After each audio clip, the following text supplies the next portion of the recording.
அப்பா எப்படி ஒரு வழியை முடிச்சிட்டோம். இன்னும் கொஞ்சம் தொலைவில் இந்திரலிங்கம் வரப்போகுது. நாங்கள்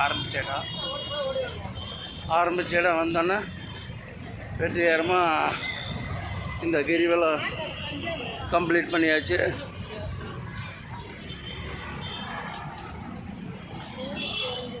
முதல் முறையாக கிரிவலம் வந்ததுனால ரொம்பவுமே டயர்டாகி போச்சு. அப்போ இன்னும் கொஞ்சம் தூரத்தில்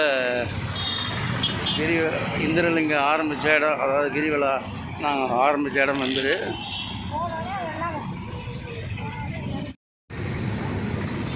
நீங்கள் பார்க்குறது நாங்கள் முதல்ல ஆரம்பித்த இடத்துக்கு கிட்ட நெருங்கிட்டோம். அதாவது இந்திரலிங்கத்தில் தான் ஃபஸ்ட்டு ஆரம்பித்தோம். அந்த இடத்துக்கு இப்போ கிட்ட நெருங்கியாச்சு.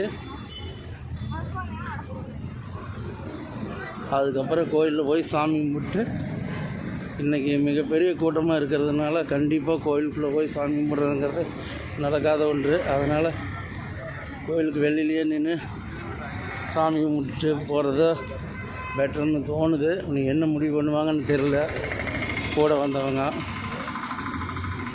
ஆனால் நான் கிட்டத்தட்ட ஆரம்பித்த இடத்த நெருங்கியாச்சு.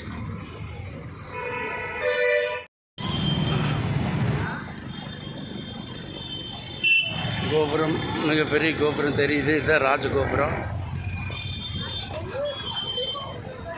இந்த ராஜகோபுரத்துக்கு பக்கத்தில் தான் அந்த இந்திரலிங்க கோயில் இருக்குது.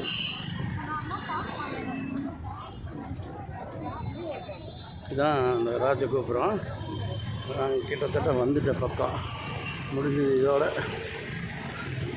இந்த ராஜகோபுரம் தெரியுது பார்த்திங்களா? இங்கே தான் சாமி கும்பிட்டு இந்திரலிங்கத்திலேருந்து தான் முதல் லிங்கத்திலேருந்து ஆரம்பித்தோம். இப்போ மீண்டும் எல்லா லிங்கம் முடிச்சுட்டு திரும்பவும் இந்திரலிங்கத்துக்கே வர போகிறோம்.